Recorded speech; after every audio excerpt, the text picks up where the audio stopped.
The show starts in 10, 9, 8, 7, 6, 5, 4, 3, 2, 1, go.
Cherish most, let's tap our feet to the stories they told. In a world that's turning, let the rhythms unfold. What if we take it though in some fresh beats? A fusion of now with those timeless trees. Let's walk in the footsteps of those who came before. With passion and soul, we always wanted more. Town never dies, it's alive in our hearts. The sound of the streets will work the fine art. Here's to the beats that keep the spirit high. We'll blend it together, watch the music fly.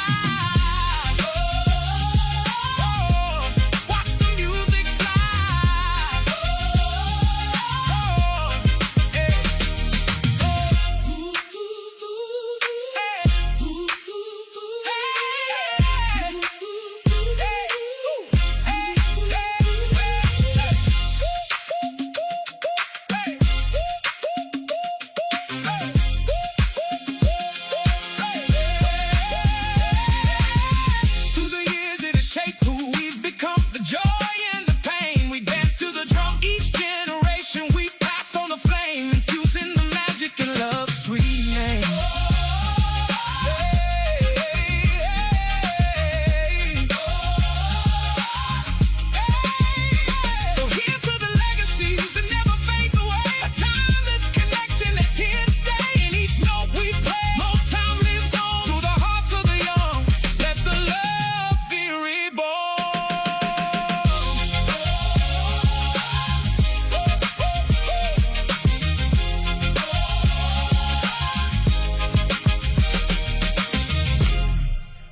seriously, what the fuck did we eat last night? I don't know if I want the answers to everything that's been going on. I'd rather just remember all the fun. I'm just along for the ride.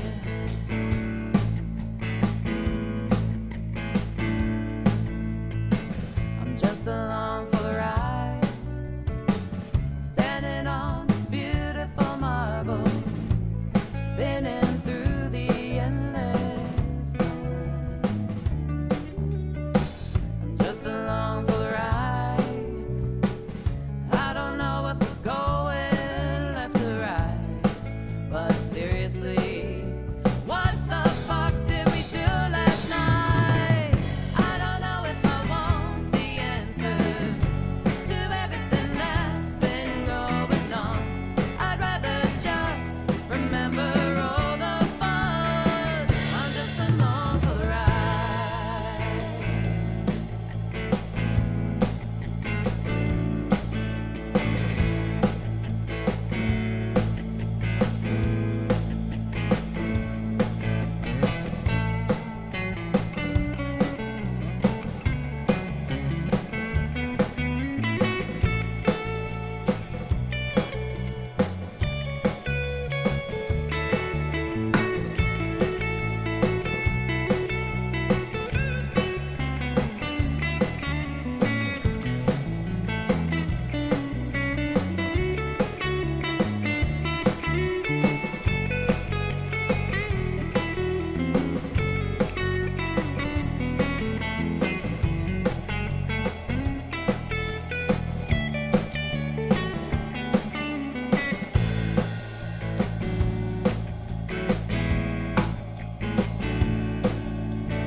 I'm just along for the ride, for the ride, for the ride, for the ride, for the ride,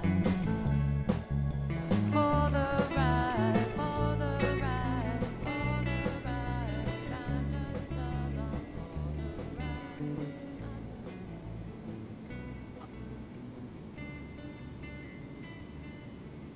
What's up, peeps? The Outlaw Radio Show. We are back again for another Sunday. Fantastic night. Robin's traveling south. She'll be with us around 8 o'clock. Brad Slitt will be with us at 8 o'clock as well. Robin's going to run the interview, and that's how we're going to do it tonight. So turn it up, lean in, late night rebels. Welcome back to Outlaw Radio tonight. The filters are coming off. The show dives straight into the deep end of modern jungle, the dating jungle. First up, the discussion focuses on the decline in Western dating. Then we'll talk about dating in the later years of life. The game has changed. The rules are gone. The dating scene appears to be a massive decline for some people. Rev, you struck gold. Not everybody does, right?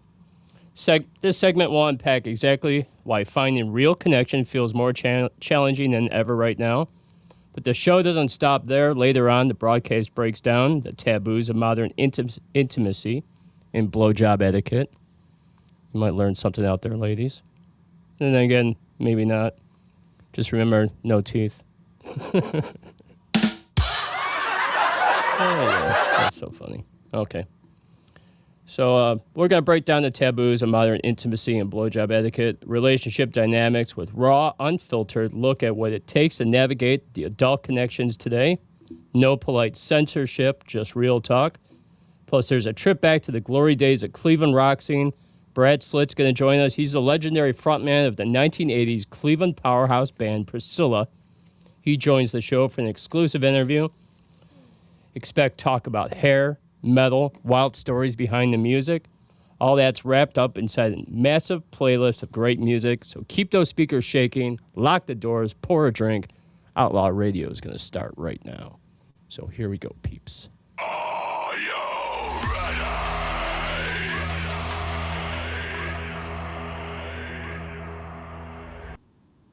All right, so we kicked it off with some Motown. I hope you guys liked that. That was super cool. That was enhanced legacy music. Then we played some Toffee Nut Orion. It's kind of like ambient music. And then we did Jack's Revenge. Had kind of like a Fleetwood Mac vibe to it, I thought anyway. I thought it was pretty cool. Then we're going to play tonight. We're going to do Lexi Schroll, Jay Jones, Rob Johnson, Kimono Dragon, The Unsatisfied, Cremate, From Sheep to Wolves, Florian and the Better Hands, and The Follies. So I got a great lineup tonight. It's all over the map. It's not just metal. It's just not rock and roll. It's Motown. It's country. It's metal. It's blues. It's going to be freaking great, and I'm super excited about it. So let's get started. Let's talk a little bit about the decline of dating in the West. 20 comments, guys. You're killing me already. By the time I get done with this segment, I'm going to have like 40 comments. You guys are going at it.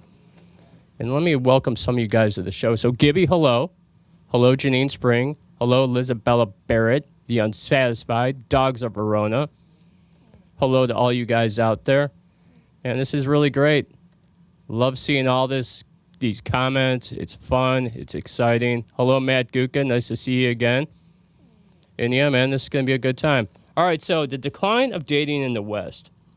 The landscape of romantic relationships in Western societies is undergoing a profound structural shift. A massive shift, if you ask me. Over the past few decades, traditional markers of romance, such as marriage rates, steady dating, and long-term cohabitation, have steadily declined. Sociologists and behavioral economists refer to this phenomenon as the dating recession. This decline is not driven by a single factor, but rather by a complex intersection of technology, shifting economic realities, evolving cultural values. Understanding this shift requires examining how modern life has fundamentally altered how people meet, connect, and view commitment. So there's some things that happen in the dating world. As you guys out there know, you're in it. You've explored it. Some of you might have tried the dating apps. I have. They suck. For I believe women pass on 90% of men, and men pass, I think, around 47% of women. And 10% of the guys out there are actually hooking up with women, where the rest of the guys are getting nothing. And you know this by if you ever go on like a dating site, like Meet Ohio Singles on Facebook or something like that. A girl put up a post looking for love. She'll get like 500-600 likes and comments. A guy puts one up and there's like 2 or 3 and maybe like 3 comments. And the comments you're getting, let's be honest, are not from any of the women you really want to go out with. So, I mean, it really sucks, man. I won't do them. I hate the dating apps. I think they're bullshit. And I'd just rather take my chances. I have no shortage of finding women. My thing is finding good women. And I have not been able to do that. It's been tough out there. So what we're facing is digital fatigue. Algorithmic matching creates an illusion of endless choices, leading to decision paralysis and burnout. That's what it is. There's just endless amount of choices, but nobody's actually really hooking up with anybody. Like I said, you only have 10% of the guys out there that are getting laid.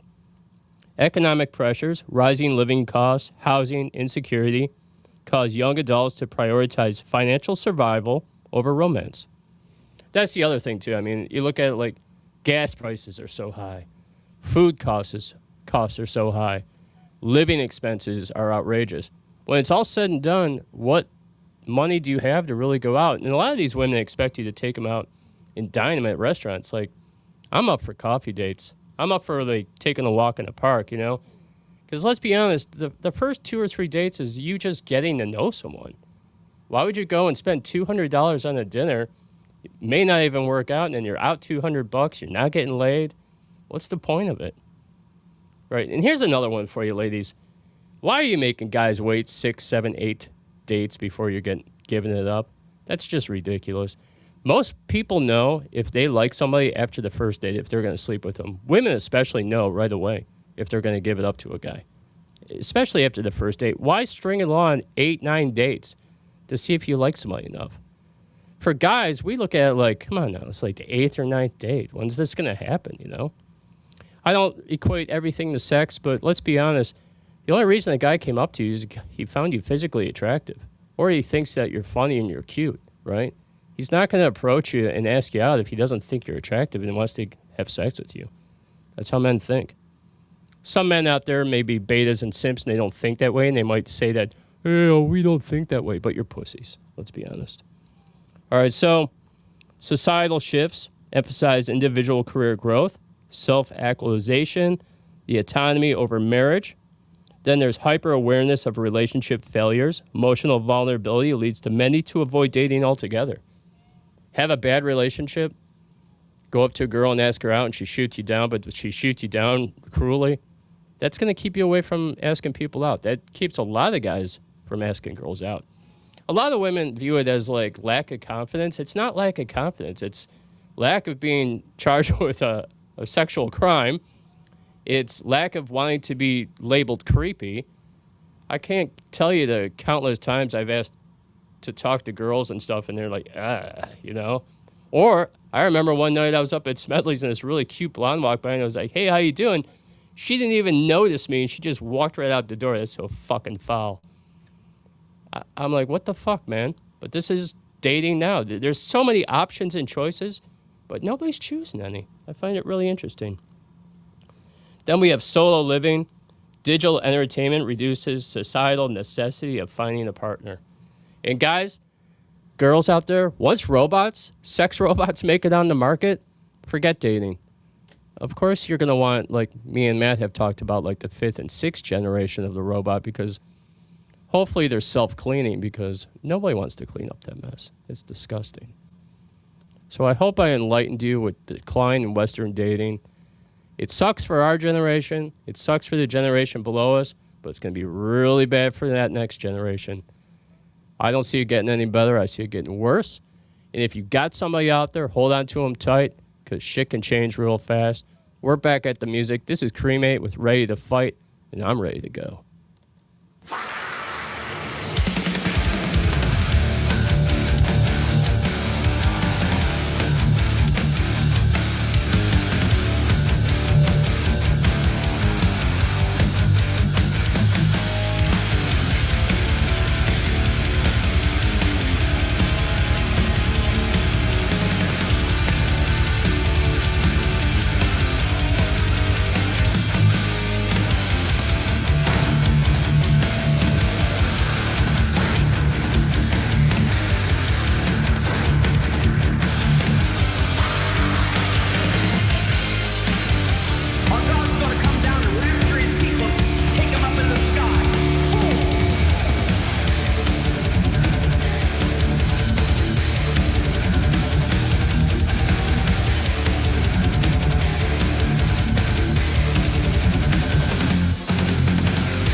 She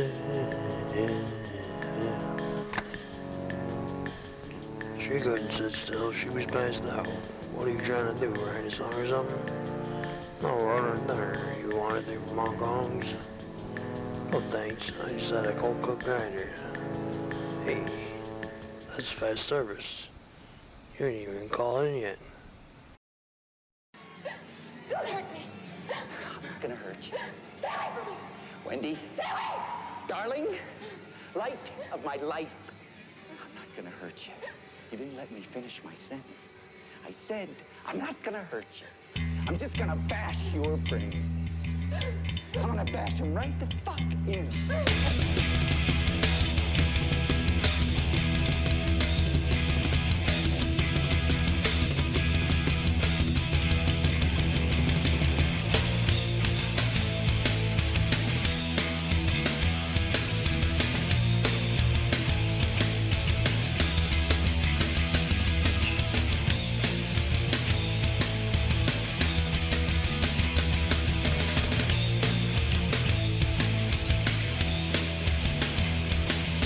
I saw a crow and a hawk, a full of homicide in my thought. Somebody slipped a Mickey into my mind, vision of horror that I can't rewind.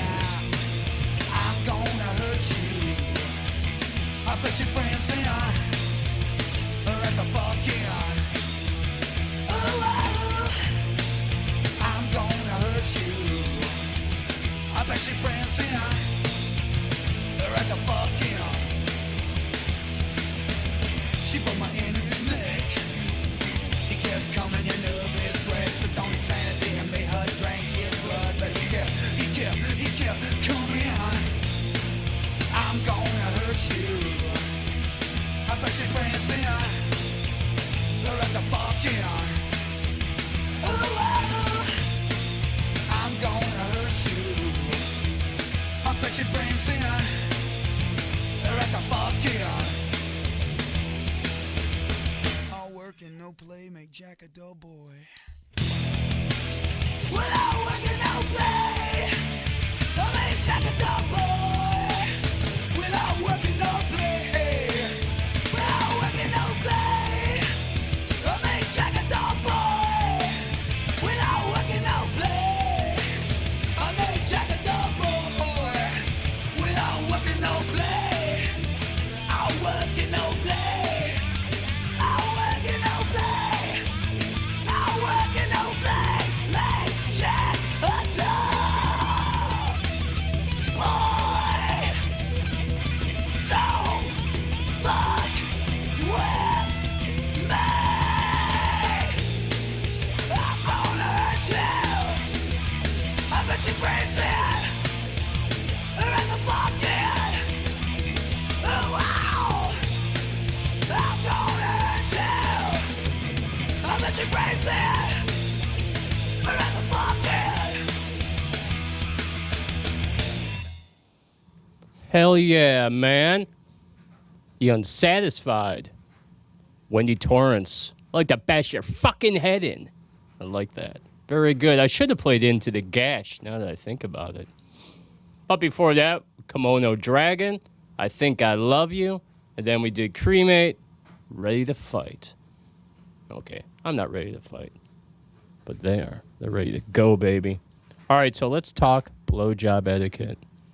No, it's on everybody's mind, especially the guys out there. All right, slobbing the knob, the throaty goat, give him some head. You know the word, peeps. Let's take a look at the funny side of things. Good blowjob etiquette ensures a pleasurable experience for both partners through mutual respect, clear communication, and physical comfort. Whether you're giving or receiving, following basic rules of etiquette prevents physical discomfort, aligns expectations, and maximizes pleasure. Okay. So first and foremost, you need to maintain personal hygiene, okay? Can't be stinking down there. Can't be gross. I suggest something called manscaping, where you shave it up. It also appears larger for the ladies. Hi, this is Jeff James. And this is Rockin' Robin, And you're listening to Metal Revolution Hour. All right. They say you should wash thoroughly, trim excess pubic hair, wear fresh underwear, not the stained ones, before every encounter. That's first and foremost. Don't be stinking down south. It's gross. That goes for the ladies, too, if you're going to return the favor. Okay. Never push their head. This is second. Forcing someone's head down causes neck strain and severe gag reflex. The sound that you guys love, she hates it. Just wanted to be forthright with you. This is going to spin out of control. All right. Control your thrusting. Keep your hips relatively still unless a faster, rougher rhythm is agreed upon beforehand. Deep throating, basically, is what they're talking about there. Be gentle in the process. You want them to be gentle? You should also be gentle with them. Okay? Give vocal feedback. Moan, breathe heavily, or use dirty talk to let them know what feels good. Like, oh, baby, yeah.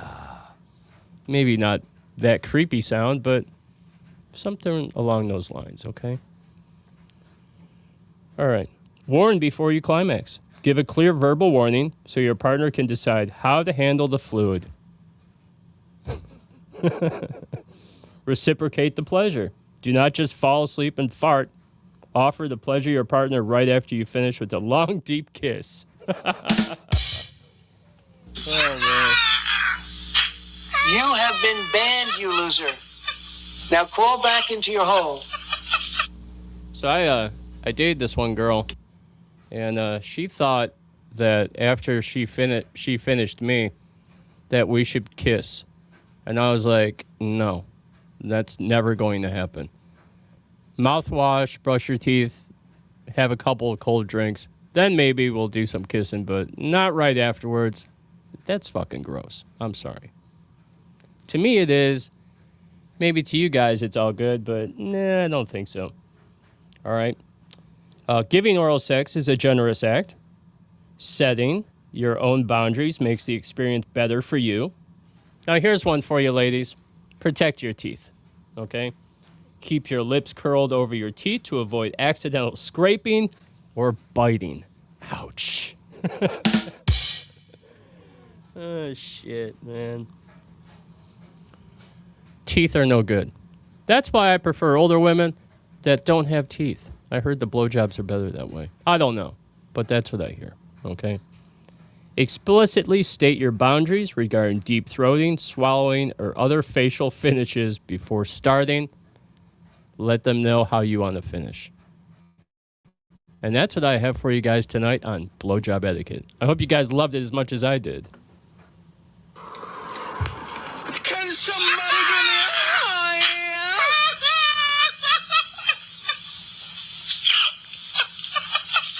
I figure since this is the Outlaw Radio Show, and pretty much anything goes, I could pretty much do whatever I want at this point. So we're going to discuss all kinds of crazy shit every Sunday on the Outlaw Radio Show. But I do want to say hello to my Cleveland project. Hey, guys, thank you so much for all the great pictures. They all look fantastic. I share them all. I uploaded the Raise a Little Hell to YouTube, so it's up there. I put out all the shorts from the past, 4 interviews. That's all on Rumble. It's all on Buzzsprout, Instagram, TikTok. All the videos that I put up today are all over those different channels. I did all the numbers, which I'm going to share tomorrow on the PSA, Bad Mondays and Double Shots. That's going to be shared. And here's a cool thing that happened today. I took a walk, getting out, walking a little bit. And I have not been feeling super great, so I needed to get out and walk a little bit, right? Walking along, look down, and there's just a wad of $20 bills laying on the ground, man. Right in front of me. I couldn't believe it. Picked them up, put them in my pocket, came home. $60. Not too bad. Toothless rim is better than a quim covered in moss. I've never heard that expression, Gibby, but I'll just say, okay. All right? I don't know what that means, Gibby. I'm a little slow. Tactical nuke incoming! All right, so coming up real soon, we have an interview with Priscilla vocalist Brad Slitt. He's going to be joining us at 8 o'clock. Robin's also going to be zooming in because she's conducting the interview. She's doing all the interviews on the Metal Revolution show, and the people that she brings onto the show, she's doing the interviews. So she'll be tuning in with us around 8 o'clock. So what I'm going to do is I'm going to take a quick break. I'm going to play 2 songs in a row. And when I come back, we're going to get ready for the interview. This is Lexi Schroll. This is a brand new song. Lexi, this song is called Dead Man Walking, and we'll be right back. Don't call me stupid, 'cause when I lose it, it's all your fault. Don't say you promise to be honest, you're all talk. 'Cause I stay up late pacing and checking your location, and you're out doing God knows what, and don't spare me a second thought. I know what you get up to, baby, it ain't bulletproof, all these tales are talking. Sweet dreams, you made your bed, I hit the nail on the head, the final nail in your coffin. Say your prayers and your goodbyes, write that will live your best life, 'cause after tonight, you're a dead man walking.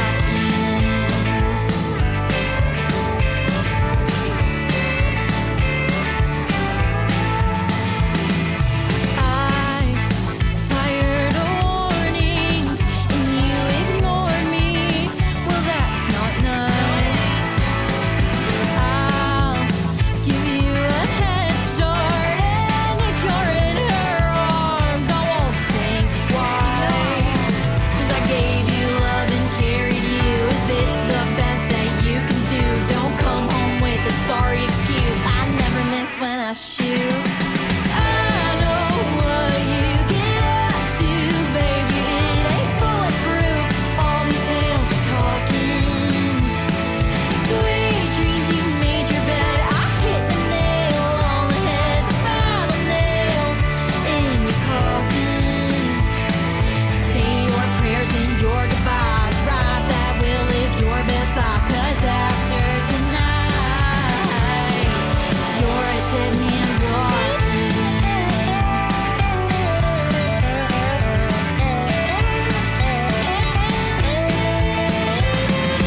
Hey, it really ain't too late, you really could just stay, you really could be mine. Hey, rain stops pain, the thing about love and hate is a very thin line. I know what you get up to, baby, it ain't bulletproof, all these tales you're talking.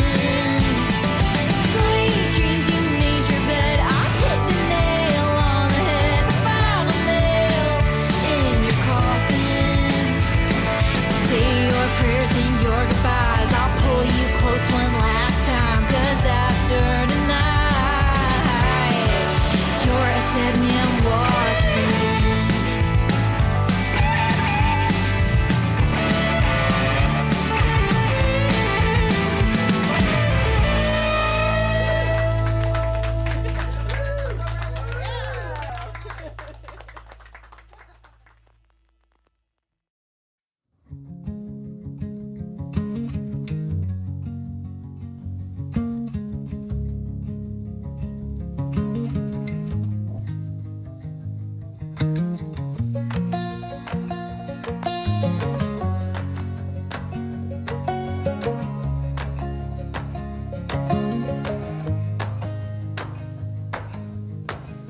We built your code with silver mines, where you get lost between the lines. Your patterns shimmer, but they fade, yeah, they fade, when no one guides the things we've made. You calculate, but can't relate. You simulate, but can't create. Without a pulse that feels the page, a human spark to calibrate.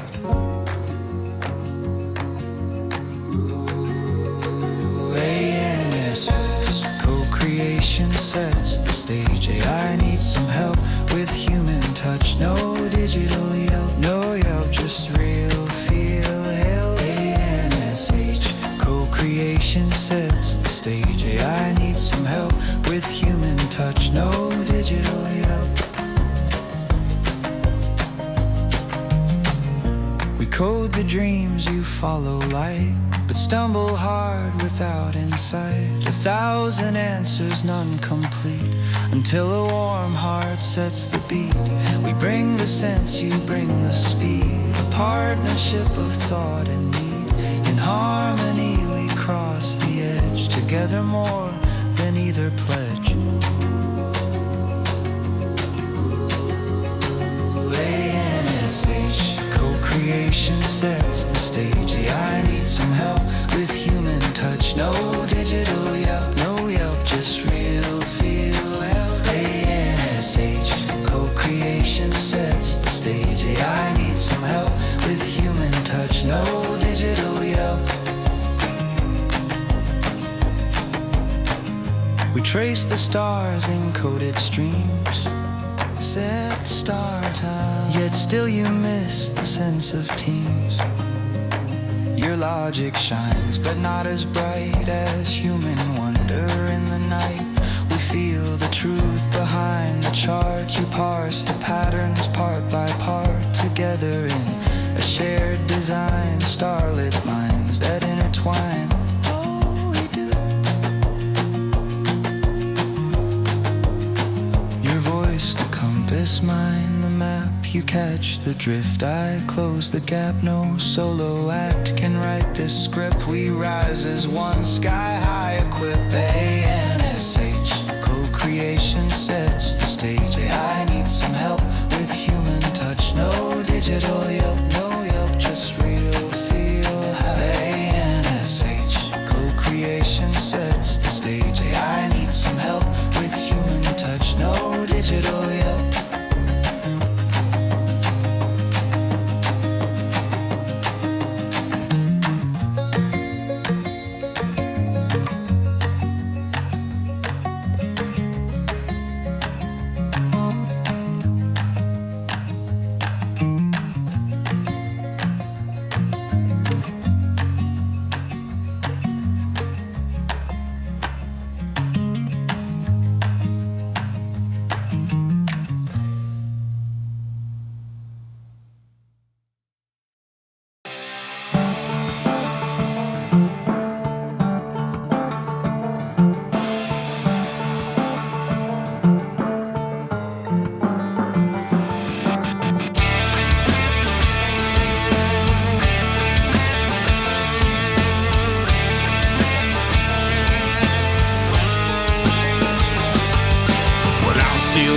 It's 9 to 5, but it's a great day to be alive. Different days, same old hustle. I'm busting my ass, I'm busting my knuckles. Old boss man, such a jerk, always telling me to get back to work. Been 2 years since my last raise, but it's Friday, I just got paid. Been watching this clock all damn day. When 5 o'clock comes, I'll be on my way. When the weekend comes, we're riding, and you know there's no denying. Fired up loud, hold your head proud, living life, running full throttle. There ain't no better feeling, 'cause riding is my healing. I got the chrome side up, rubber side down, living life, running full throttle.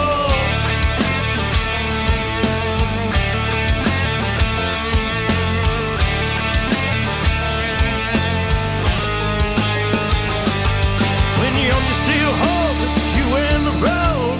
No limit how far you go. Got no cares, got the wind in my face. There's no rules in this rat race. Got all of my boys, got my wolf pack. I never gotta worry 'cause they got my back. Open road with no wind inside. We ride all day and party all night. Riding these streets all damn day. Forever two wheels, that's what I say. When the weekend comes, we're riding, and you know there's no denying. Fired up loud, hold your head proud, living life, running full throttle. There ain't no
I can't hear you. Can you hear me?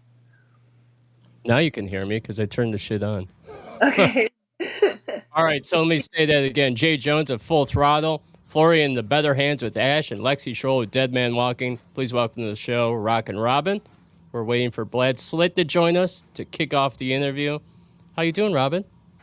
I'm trying to figure out how to angle this thing. Maybe if I stay really still. You look good. Are you having a good time on vacation? You've only been there a little while. Been here about like 15, 20 minutes or so. Oh, nice. Just in time to get on the show. Yeah, basically. So I'll actually like unwind after that. Tomorrow you have to make yourself your way to the liquor store, or if you have liquor there, so we could do our double shots on Bad Mondays, the PSA. That's a good likelihood. It's weird having you there and not sitting next to me right now. I don't have to control a camera there. No, that's true. That's very true. All right, so we're waiting on Brad. I got a good intro for him. And guys out there, Brad Slit was in the band Priscilla. We're going to be talking to him about the great time of the 80s, what he's up to now. Robin's going to conduct the interview, so I could just sit back and enjoy it. Is that right? Well, I know you'll have some of your own little questions, and you were actually there seeing Priscilla, so you should have a question or two yourself. So I made some room for that, just kind of expanding on the Cleveland scene you can do. Very cool. Yeah, we have the 2 albums that Priscilla did, just if he wants to talk about those, things like that. Yeah, I have some of the songs that they recorded, that they played, some of the charts, the songs that were on the charts that we'll talk about. And yeah, man, I'm super excited. So you have that firsthand experience being a fan in those times, too, that I just don't have that perspective of. Yeah, I saw him in the heyday. I saw him in the decadence of the 1980s. And Janine Springs out there, like, they rock. Yeah, you're exactly right. They do rock. See, I told you Brad was good to be on here. I knew it would be good. No, as soon as I told you, you're like, oh, yeah, that's cool. For sure. Yeah. Did you see all the videos I put up today? I did see definitely the Craig one. Yeah, I put up Craig's. I did Chuck Zukowski's. I did So all Brad of them. said the link isn't allowing him to enter the room. Really? Yeah. Can you resend him one? Yeah, I'll send it to him right now as we're talking. Okay. All right, just give me 1 second. I don't know. Can I reply to him while I'm on here? Yeah, I'll send it to him right now. Just give me a second. All right, hold on. You know what I need? I need his email again. Can you just put it in the comments for me?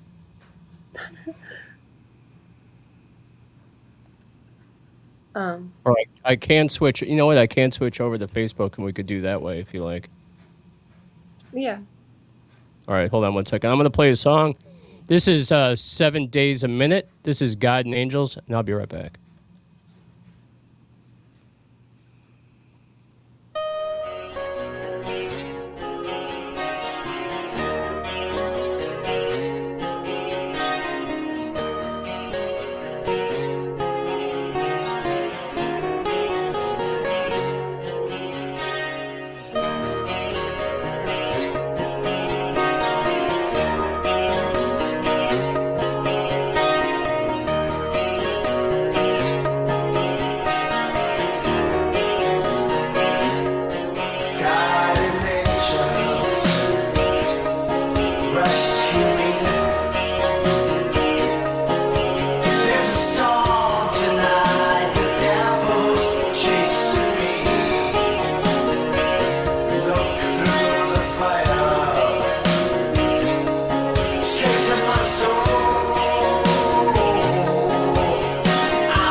like that person savage's right.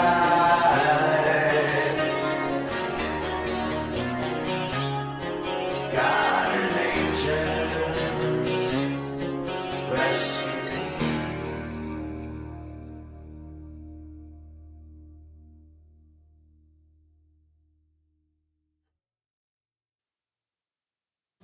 All right, guys, we're back here. Hold on one second. Bring Robin back in. All right, Robin. I couldn't read that. It was so small. What did it say? Can you hear me? Can you hear me? I can hear you. Can you? I can't hear you right now.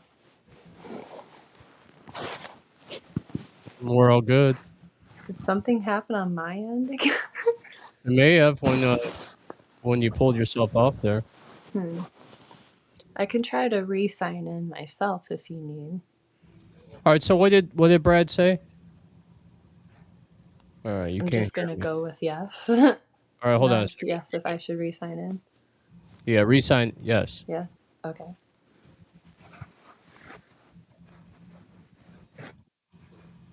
So I'm assuming Brad's having trouble signing in. Maybe he doesn't have an updated Chrome. I'm not sure what's going on.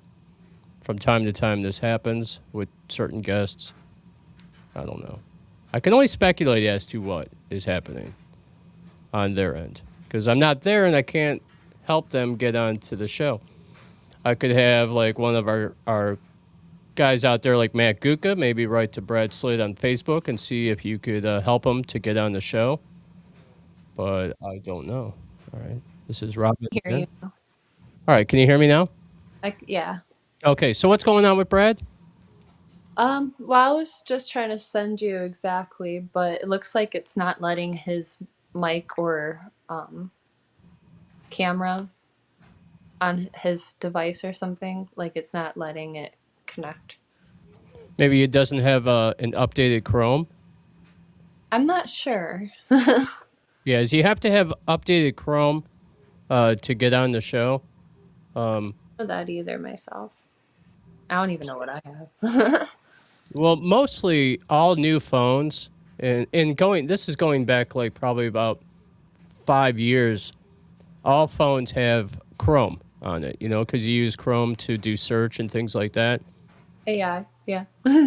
AI, but all phones have it. But sometimes if you have an older phone, you need to update it, and that could be the situation. So it looks like it appears that he may not be coming on the show. Did you get a response from him from email? No. I could check that right now. I was just double checking because I can try to message him that otherwise. Yeah, that's maybe what I should suggest. So how about we do this? We'll do it again. We'll play another song, and then we'll come back. And if we can't get him on, then we'll move on from that. And we'll just figure it out another time to have him come on, okay? For sure, because we definitely want to talk to Brad about all that awesome 80s stuff. Yeah, I want to talk about the decadence of the 80s, man. Especially for me, that's how I can vicariously live through it. True. Okay, we're going to play one more, and then when we come back, we're going to troubleshoot. And if we can't do it, I'll have Robin stay on with me for my next segment. And then, how's that sound? Sure. You see my bracelets? Oh, yeah, you're wearing the bracelets I gave you 8 months ago. No, I'm just playing. I haven't even been up for 8 months. No, I'm just playing with you. Okay. Don't get the wrong idea out there, guys. She has a boyfriend. I had extras, so I thought she would like them. All right. No, I was actually I've been wanting these. That's crazy. It was God's here you go. Thank you. Yeah, you're welcome. All right. This is from Sheep to Wolves, and we'll be right back.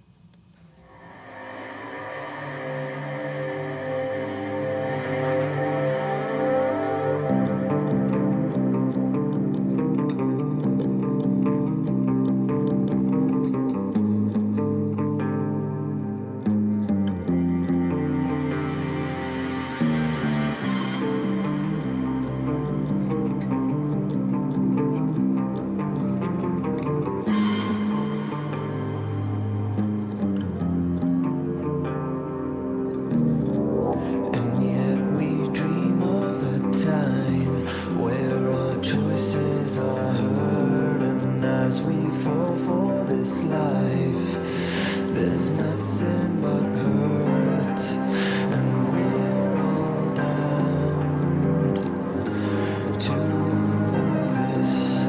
We're all damned. You keep your thoughts to yourself. I don't wanna hear it anymore. I keep my dreams to myself and fight the feeling small.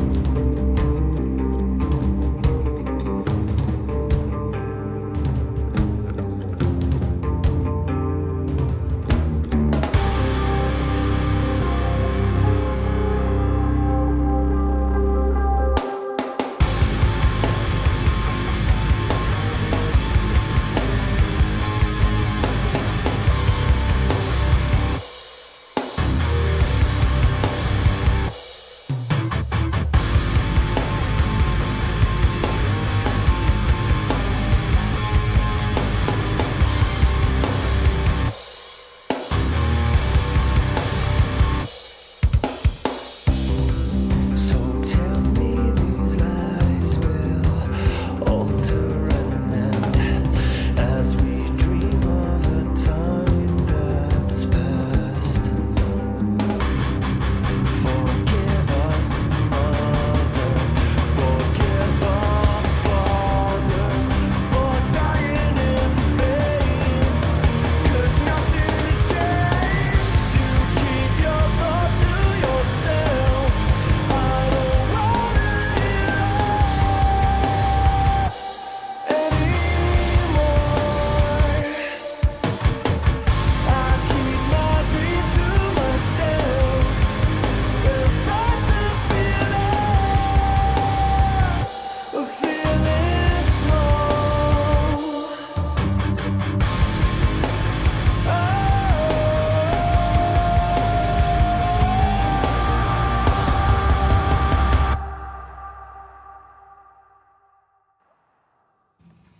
All right, guys, we're back. And I'm about to pull Robin back in. Hold on one second. All right, Robin, welcome back. Hey, so he asked if we could call him. I know I'm not there in the studio. Yeah, and I have a phone that's not working. So do you want to try like August 29th? And we could definitely use my phone then. It's just that, yeah, I'm not with you to do that. Because I Yeah. connect to the Bluetooth there. That's exactly right. When I do it, it interferes with the stream. Okay. Okay. So that's why I have like the co-host that's sitting next to me do the Bluetooth, and it's just easier. But yeah, let's reschedule him for the 29th. And we have that date open.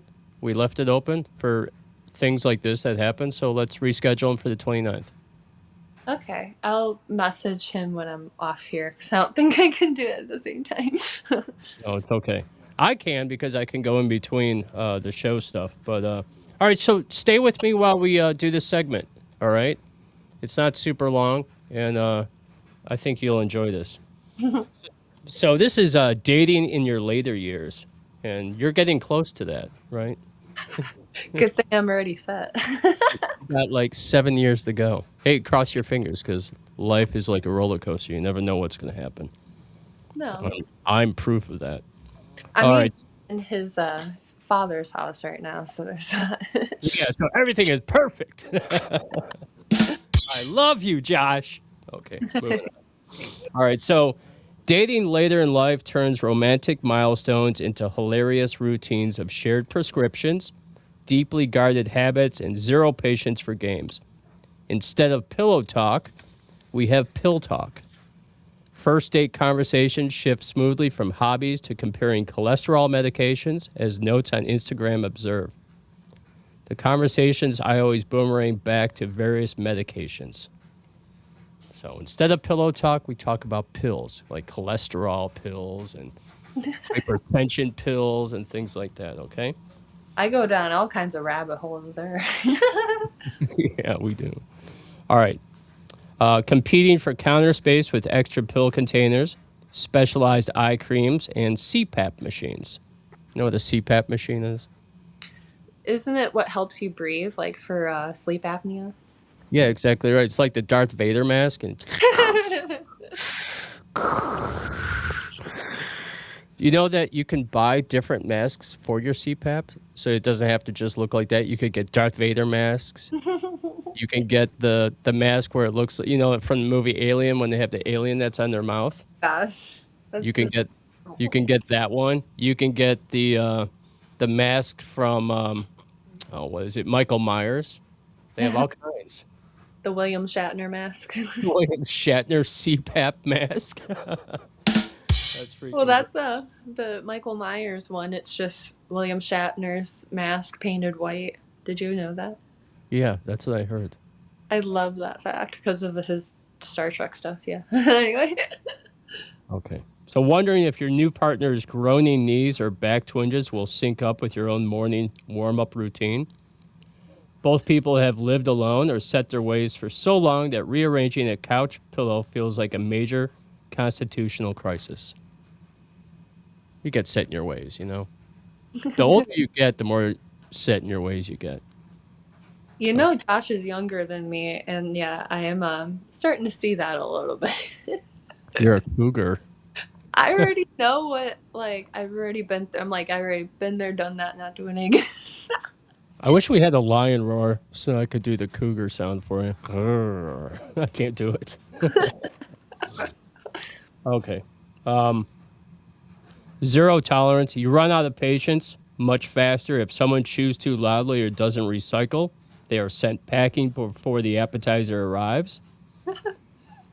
Ex-spouses, grown kids, and shared property mean you aren't just dating a person, you're dating an entire legal and emotional estate sale. Shared property. Yeah, that's like the car and the house and the dog and the cat. Your cats are shared property. What would you do if you broke up and you came home and the cats were missing? Oh, with my two black ones, like those are mine? Like, yeah, but they're not shared. One, I would be like for blood. They're shared property, Robin. Dude, I hate being away from them for a whole week right now. It's the longest I've been away from either of them. Yeah, cats are pretty self-efficient, though. They'll be okay. I know, they're fine. They're fine, but still, my babies.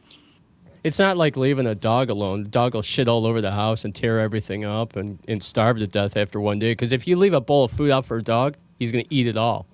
But you leave a bowl of food out for a cat, they'll pick at it, you know? Yeah, they're good every 2 days or so, but the boy eats a lot. I went to Vegas and for 3 days, and I didn't even get a sitter for my cat. I changed the litter. I put like 3 or 4 bowls of water out, a bunch of bowls of food all over the house. I came home. She was fine. Totally fine. I don't even think she noticed I was gone. Yeah, I'm like, go do their water twice a day. I'm like, go for water. Right, exactly right. All right, so dating later in life is uniquely hilarious because the absolute lack of patience changes the rules of romance entirely. When you hit your 40s and 50s or beyond, the polite youth vanishes. You're no longer trying to impress anyone. You're just trying to see if they fit into your tightly guarded, comfortable routine. You have a routine, right?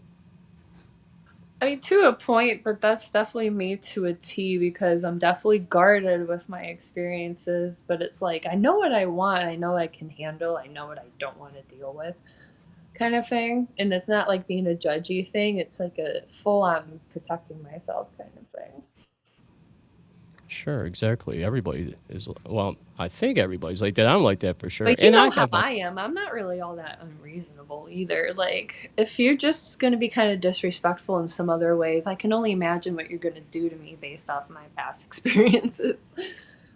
Yeah, that's true. I think legitimately it's just a precaution on my own sanity thing. Yeah. I'm trying to find it.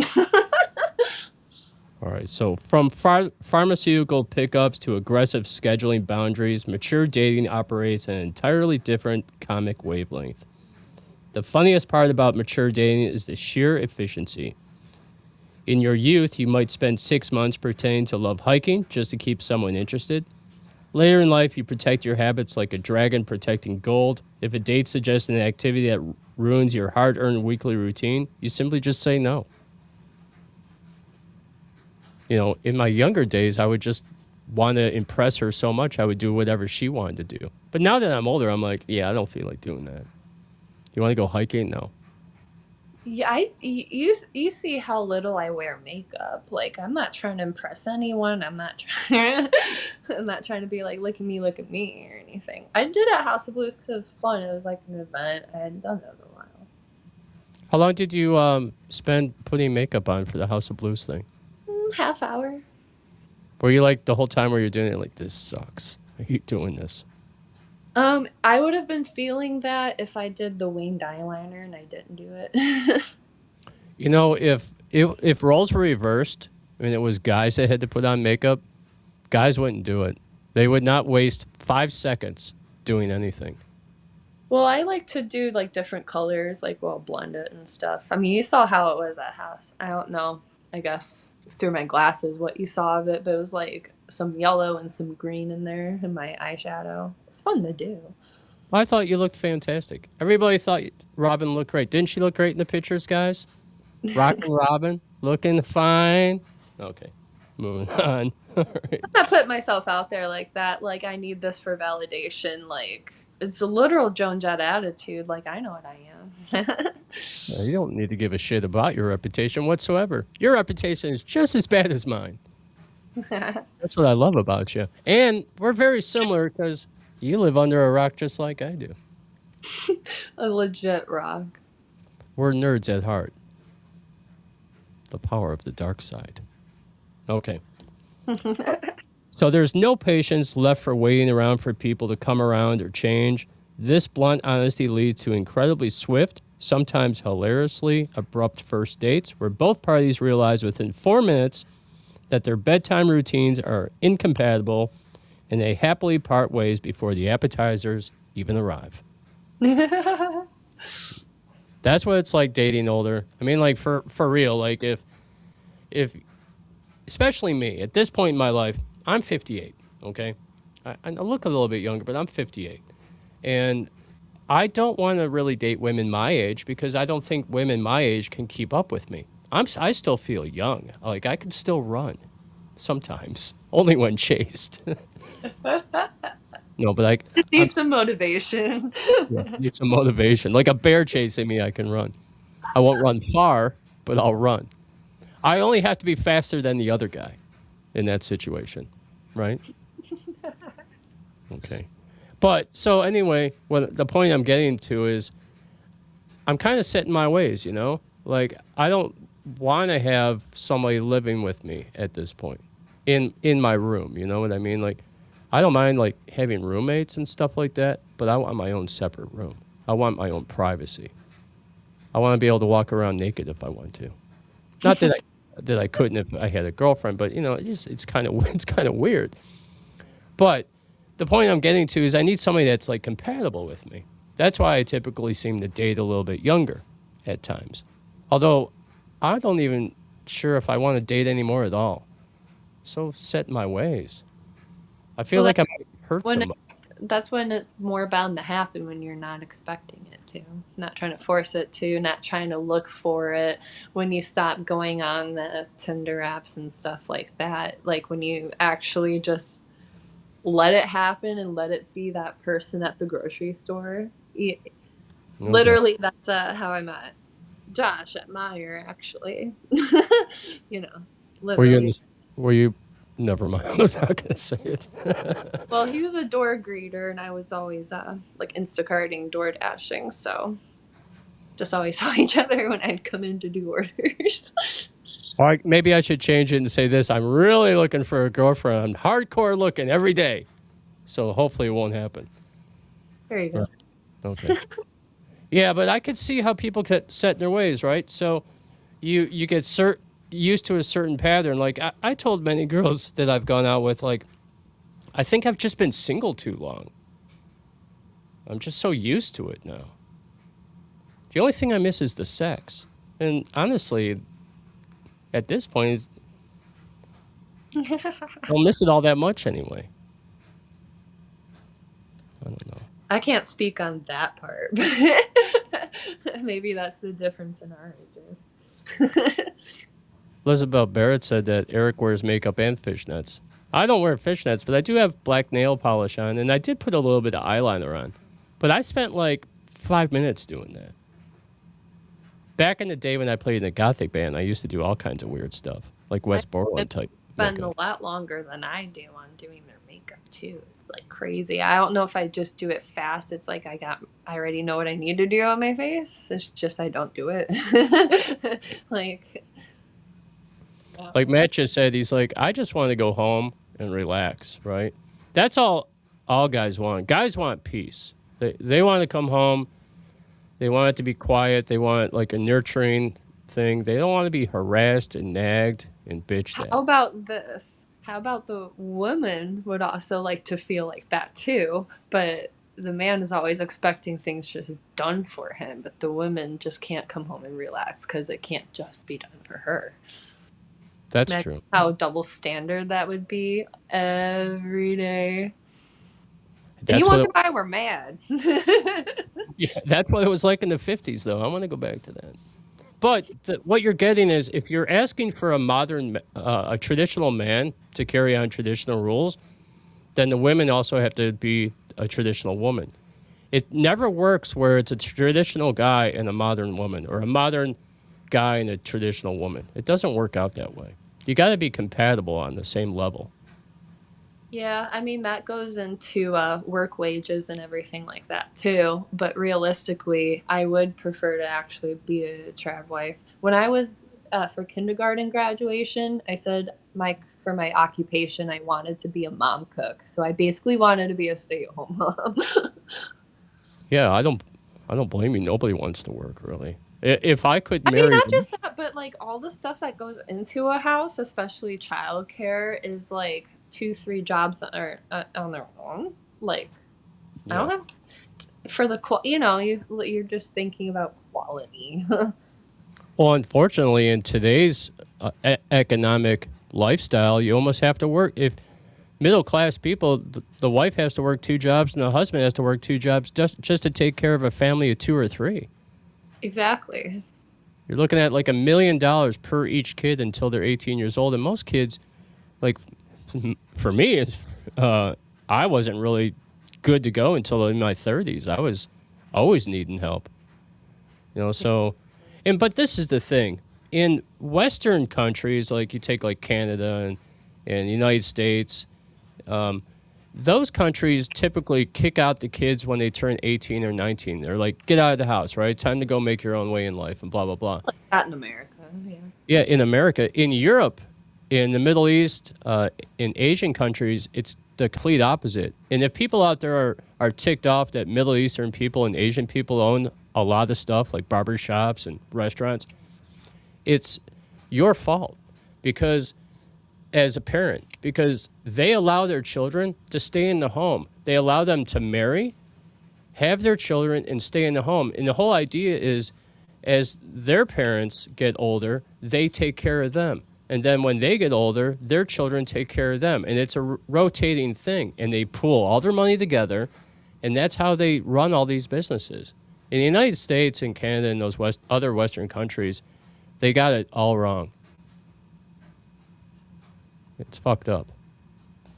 I mean, that's capitalism, baby. That's women's rights. And it's like, it should be more women's rights for us to be able to choose, not feel like we have to make money. I mean, that's screw my freedom. Just different double standards and stupid BS like that. Like, you claim to care about this minority, this group of people in general. You don't. Well, and this is the thing, too. And I firmly believe that feminism killed dating.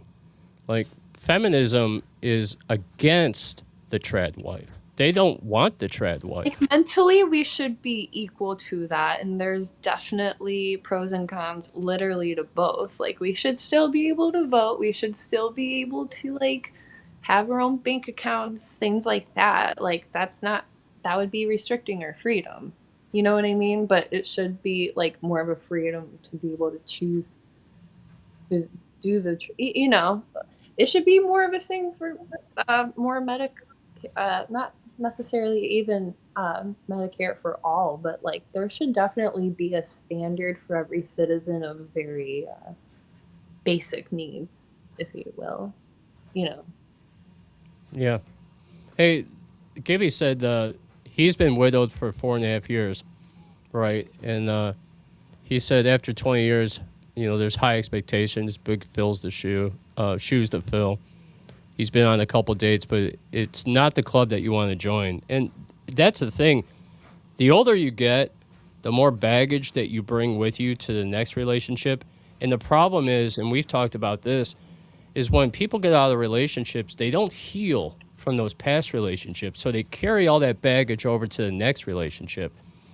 And they assume, like, say, like the partner puts their phone face down, right? Well, the other partner freaks out because they think they're cheating on them because that's their past experiences, right? And Right. they bring that baggage to the next relationship. That's why you have to heal from the last one before you even get involved in the next one. Never like go from one relationship to the next, to the next, to the next. It's a bad way to go. Yeah, like, and for instance, like when that did happen the first few times, it would be like, well, literally, like our bed sheets are black. Like this is a black blanket. My phone screen, when not lit up, is black. I usually put my phone screen down so that it could be my phone case, so I know where my phone is and I don't lose it. Like that's like literally why I've pretty much ever done that. Like, but I could never even get out that explanation sometimes. But that's all it would even be. It's just so dumb. Yeah, in my relationships in the past, I never had anything to hide. So if I was in a situation now where she was like, let me see your phone, I would just hand it to her and be like, there is nothing to see in there. Yeah. Like, for me, like, when I dated... You give context to things because I wasn't really given a chance to, you know, be like, why is this? You know, like, no context wanted. Well, maybe it's different for me because I'm a dude and guys handle things a little bit differently. But I didn't put up with a lot of bullshit, you know. So, and maybe that's why I don't have a girlfriend now, you know, a serious girlfriend or a serious relationship, you know, because I don't put up with a lot of bullshit. Like, as soon as that would happen, I'd be like, we are done here. For instance, you know the person that I went on 1.5 dates with not long ago, right? Yeah. I did not put up with her bullshit. The moment she started her bullshit, I was like, we are done here. Like, I don't see any future with you whatsoever. If you're a fucking bitch right now over absolutely nothing, then there is no future at all. I can't deal with that shit. Yeah. But, yeah, I at this point in my life, I'm not seeking out marriage, you know? I can still have kids if I wanted to. That's the great thing about dudes. I could have kids until I'm to my 80s. But, you know. Rod Stewart over here. Oh, no, Barry Manilow or one of those two had a young kid. Mick Jagger has really young kids, too. That, too. I mean, Joe Elliott was a little bit older, too, and he had his two. They're way younger than me. Somebody said something about the 45% of children are born out of wedlock. It's a product of a sexual revolution led by women. A historical fact. That is true. The sexual revolution did change a lot of things. And the real problem is children that are born without mothers or fathers. Because without having a dad in the family, they don't necessarily grow up having a mom and a dad, you know what I mean? Because you need that support system. You need a father and you need a mother. But feminism both roles and how they handle things and the different like you need to be able to take a little bit as a girl from both your mom and your dad. You need to, as a son, take from your mom and your dad, just because there's you have to find it in the middle to make it work for you.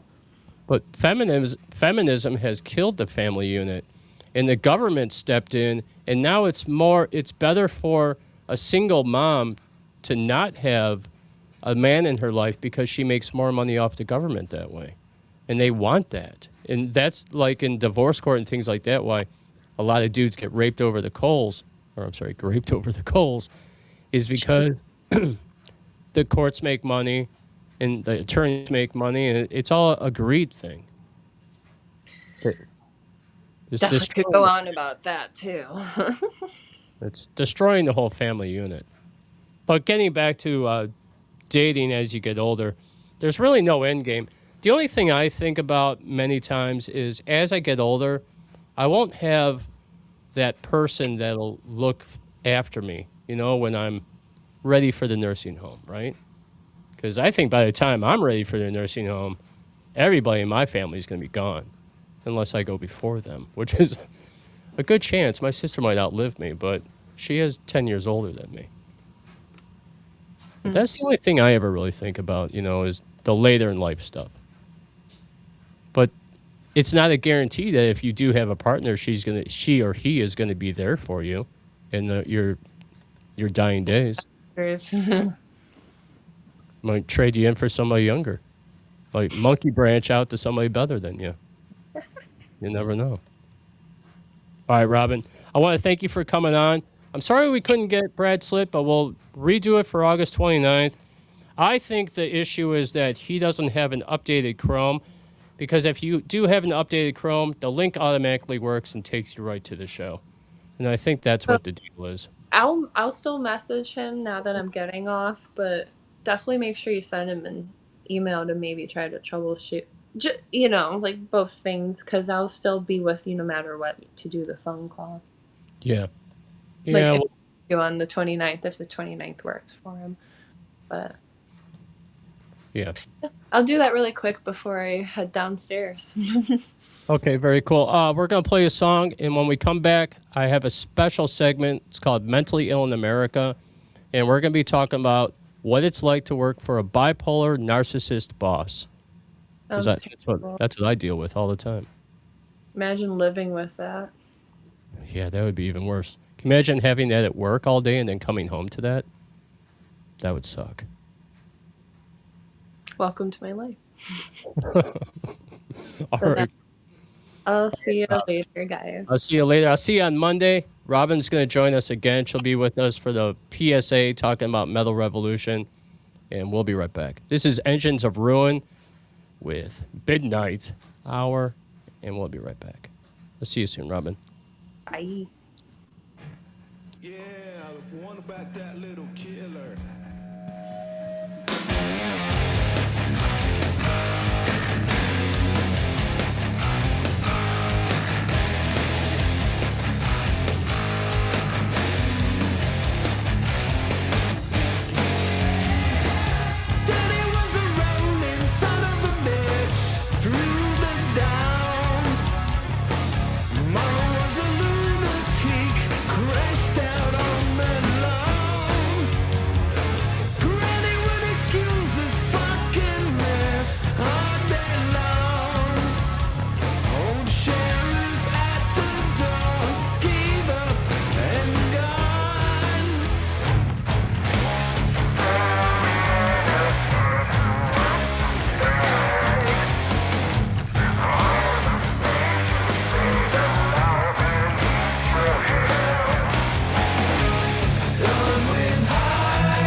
Darling, we don't talk like we did back then. And baby,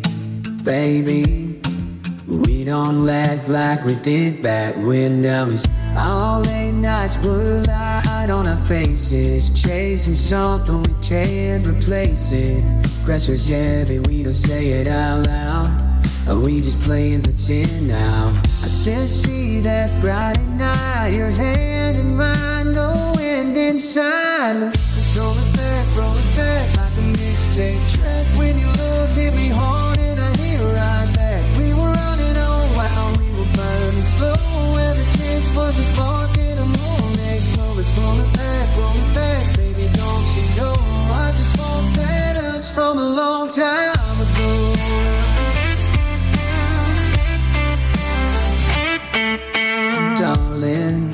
Darling, we don't feel like we used to feel. Baby,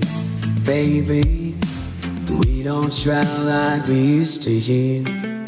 Got caught up in our selfish storms. Look down with their moms before.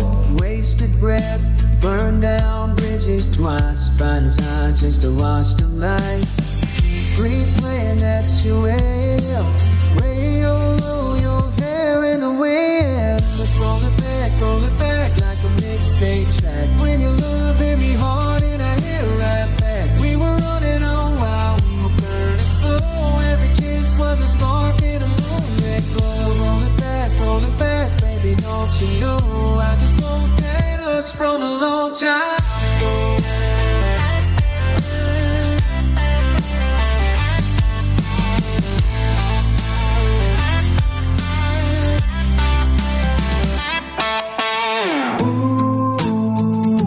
Back when it felt like home. Before we let it go. Let's roll it back like a mixtape track. When your love hit me hard and I hit right back. We were running on while we were burning slow. Every kiss was a spark in a moonlit glow. Let's roll it back, baby, don't you know? I just want that us from a long time ago. It's been a long time ago. Yeah.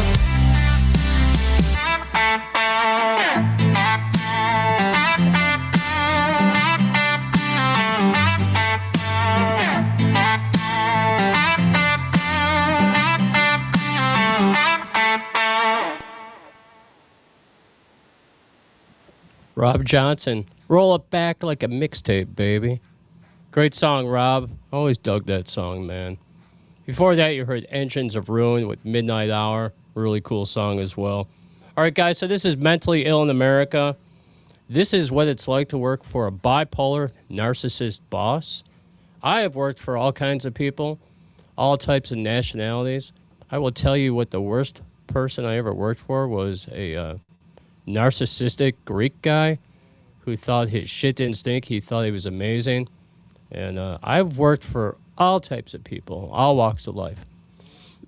But we're going to talk about what it's like to work for a narcissist. Okay. I've never dated a narcissist. I have dated bipolar women, and that's no fun, so I could just imagine what it's like to date a narcissist. So, working for a narcissist feels like constant cycle of walking on eggshells, where credit is stolen, goalposts shift without warning, and your mental health slowly erodes under sustained pressure. Online community discussions reflect a strong consensus that these environments induce severe chronic stress and self-doubt. True. Constant instability. Opinions on Reddit and Quora highlight mixed views on coping, but users frequently note that the erratic shifts from praise to cold punishment leave employees chronically off balance.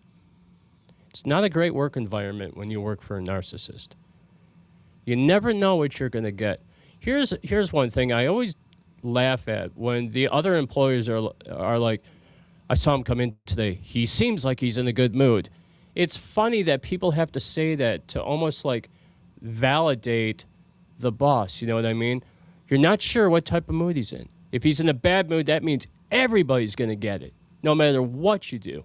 Even if you have a perfect day, and I've had perfect days where I've done everything right, you try to work your ass off because the last thing you want to hear is this motherfucker bitching at you, right? Ridiculing you, putting you down. You never want to be sick. You never want to be injured. God forbid you have to go to the hospital and call off work. You're treated like dog shit, man. So you try to do everything perfect, and you know what? You're only human, and you can't do everything perfect. And what happens is they always find that one thing. And changing goalposts is like they expect you to do all this stuff, and then they find something else for you to do. Like, they'll just bring it up out of the blue. Hey, you didn't put this in order here. Like, dude, man, I didn't know that was my job, too. I didn't know not only do I have to do all this other shit, but I also have to do the shit for the other people at night, too. That was never in the job description, but it's always changing. They love to do that shit to you because they just want you to feel like you're constantly on eggshells around them. And it really fucking sucks. So you get exhausted. Living in fear of setting off a toxic manager drains your energy, often spilling over into your personal life and causing high anxiety. You know what really sucks is when you are finally able to go home, you feel like a prisoner that finally got his release papers. You get in the car and you drive home, and what do you do while you're driving home? You're thinking about that asshole the whole time. You're like, man, why do I even fucking work here, right? Or why am I going home to this stupid bitch? Or why do I have to deal with my dad that's like this all the time? It shouldn't be that way, right? Erosion of reality. Gaslighting makes you question your own competence, memory, or professional judgment. So many times I say to myself, man, I must be really stupid. Like, I didn't know I was supposed to do this, or I didn't know that that was expected of me. I didn't know that by cutting the lawn, I also had to do this, and this. And you're always trying to seek kind of like their praise because you don't want to be on the receiving end of their bad mood. Because their bad mood, not only will they take it out on you, or they're going to take it out on everybody around you, and then they're going to blame you for the bad mood, okay? The bipolar boss, again, constantly walking on eggshells, navigating unpredictable mood swings, handling shifting expectations, and then users on, let me get to it, professional communities agree that this dynamic creates a stressful, toxic environment where a worker's self-worth and confidence can erode over time. You get emotional outbursts. Uncontrollable irritability or anger during mixed or manic phases can lead to unfair venting towards staff. Employees never know if their supervisor will react with intense praise or harsh criticism of the exact same task. And that's the other thing. And this happens to me a lot. And this has happened to me in the past with different bosses. So you could do something one way and be totally ridiculed for it. But another person could do the same exact thing that you do and gets praised for it. And it makes you crazy because you're thinking, wait, you told me that I shouldn't do this, but he's doing it and you're praising him for it. It makes you go insane in your head. They have uncontrolled irritability. They have anger mixed with manic phases. They go up and down. Employees never know if the supervisor will react with intense praise, harsh criticism, or the exact same task. Uncontrollable irritability or anger during mixed or manic phases can lead to unfair venting towards staff. Manic episodes often bring impossible project goals. Massive enthusiasm and unrealistic deadlines. Inconsistent rules, screaming matches, unfair work environments. You'll notice a lot of turnover at different places of employment where you have bosses like this, okay? It's not normal to lose 2 or 3 employees a week. That's not normal whatsoever. But people don't like to be constantly put down. And when that happens, not only does it hurt you, but it hurts the company and it hurts their well-being. They're not going to make as much money in their business, you know, because people aren't going to want to go to where they are. Inconsistent rules. What one person can get away with, another person can't. Well, I've worked at places where we have people that will not show up for their shift whatsoever and then just come in next day, walk in, boss doesn't say a freaking thing to him. But the guy that maybe put something in the wrong place will get ridiculed and screamed at.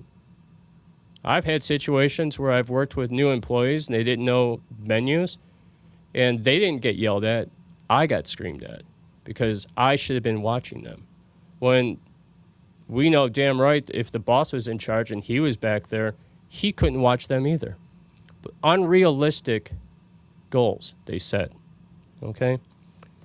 So work environments like this, a lot of employee turnover. So if you're constantly seeing the same place hiring over and over again, you have to think there's something wrong with this place.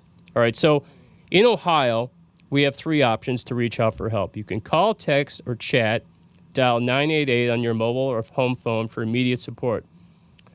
You can also call the Veterans Crisis Line at 988. Press 1. You do not have to be enrolled in the Veterans Affairs, VA benefits, or health care to call. Or you can reach out for the National Helpline, which is also free.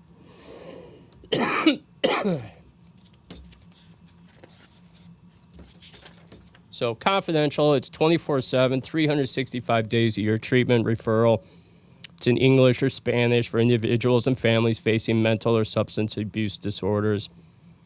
And there's also a number that you can call. It's 1-800-662-HELP, which is 4357. I don't know what these numbers do when you call. I've never had to call them. I've never felt the need to call them. I've never been so depressed that, I want to unalive myself or anything like that. Might want to unalive them. But, I've never been in that situation. So I can't tell you what they do for you. Maybe they send you in the right direction to get therapy and help. But my suggestion is this. When you're in a situation like that, you have 1 or 2 things you can do. You can continue to work there and just pretty much dissolve yourself as a person of any feeling whatsoever and just walk around like a ghost. Or you could try to maintain the situation if you're making decent money there and just try to get through the day. It doesn't matter if you get through the day or not because there will always be something that they're going to find to pick on you. Also, narcissistic bosses always seem to pick out 1 or 2 people that they ride constantly. They think it's like a way of making them stronger and building them up, but it doesn't. Negativity only breeds more negativity. I've never been the type of guy that if you're nasty and mean to me, I'm going to strive to work harder for you. That's not going to happen. What's going to happen with me is I'm going to tell you go fuck yourself, and I'm going to get a new job. That's what's going to happen, okay? But that's what it's like to work with a narcissistic, bipolar boss. I'm sure there's people out there in different situations that have been married to bipolar people or narcissists, borderline personality disorder. I suggest if you're in like a relationship with that, get out as fast as you can and run because there's no end game for you. I was with somebody for a long time that was bipolar, and it never got better. Even with medication, it would get a little bit better, but it always was a roller coaster. You never knew what you're going to get. It's kind of like going to a fast food restaurant. You never know if you're going to get something good or not. They might forget the ketchup. You might forget the freedom fries. You never know. So that's my take on mentally ill in America. I want to thank you guys for tuning in tonight. I'm sorry we couldn't have Brad Slid on. We will reschedule him for August 29th. And that's what's going on. So next Sunday, we bring you music from the United Kingdom. We're only going to play artists from the United Kingdom and in Europe. We're going to be talking about flat earth and the firmament. We're also going to talk about why is prostitution illegal? Doesn't make any sense, especially where it's legal in some countries and not legal in the United States. And you're going to find that the reason that it's not legal in the United States isn't so much about morality, but about religion. And it's interesting to me how they want to cut out Christianity from religion in the United States, yet they keep a moral high ground unlike prostitution. The oldest profession in the world, baby. Plus, we're going to take a look at the British underground music movement, and that's what we have for you. Tomorrow, I have the Outlaw PSA. We're going to be talking about all of our numbers. I did all the numbers for July. We did really, really well. I'm super excited about it. Don't forget, we have the t-shirt giveaway. I don't know if anybody signed up for it. Nobody said anything to me, but if we do have somebody for a winner, I'll reach out to you in a couple days, and we'll get it off to you. Again, this has been the Outlaw Radio Show. I want to thank everybody out there that tuned into us. You guys rock. And I'm going to do 2 in a row for you, both from Darren Ironside from the United Kingdom. First, we're going to do Witches of Essex, and then we're going to do Planets Collide. You guys have a fantastic night. Like, share, subscribe, do all that crap. And I'll see you guys on the flip side. Love you. God bless, and take it easy. This is Darren Ironside, Witches of Essex.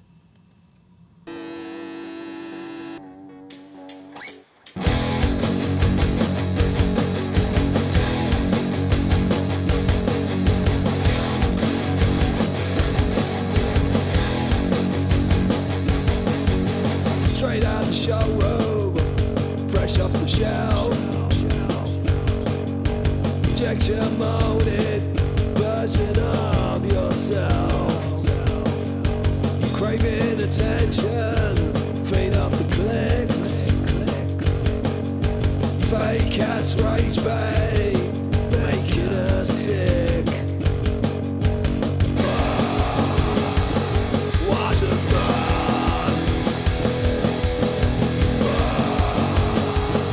Watch the burn.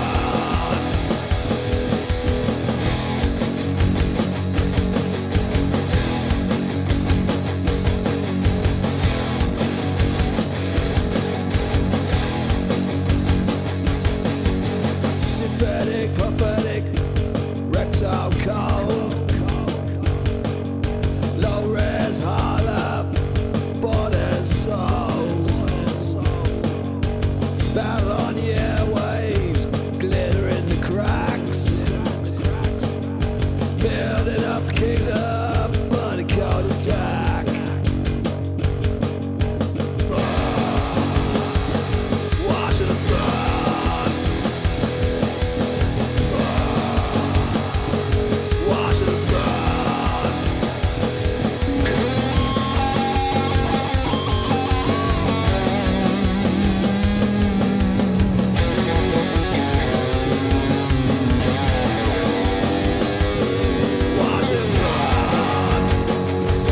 Watch it burn. Watch the burn.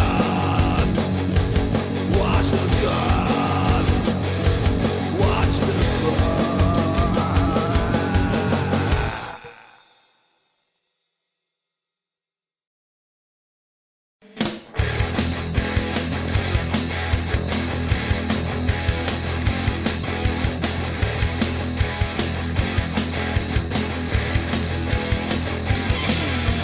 Fire in the sky, bright and stars to burn. Now the walls come to you. Hard to get down every day and night. Feasting your flesh, they will strike. Judgment day comes for all to see. Now they've come, humanity. World on the brink, a start of collapse. A loss of the space, there's no going back. Planets collide, the stars will burn. Planets collide, the stars will burn. Planets collide, the stars will burn. Fire in the sky, planets stars to burn. Now the walls come to you. Hunting you down every day and night. Feasting your flesh, they will strike. All for the sake of the greed of the view. Cost of the earth, taken they use. Money over morals, a lesson to learn. Ravaged by greed, humanity burns. Our beast learn, go on the attack. Finish off humanity, there's no coming back. Planetary alignment, house on the moon. Now it's the walls that come from you. Planets collide, the stars will burn. Planets collide, the stars will burn. Planets collide, the stars will burn. Planets collide, the stars will burn. Planets collide, the stars will burn. Planets collide, the stars will burn.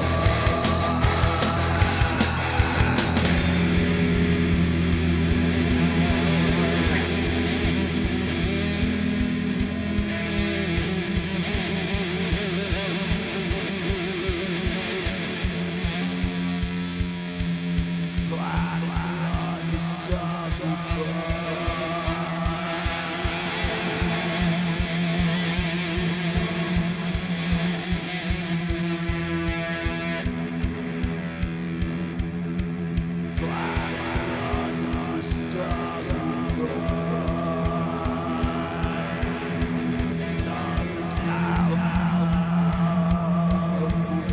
to see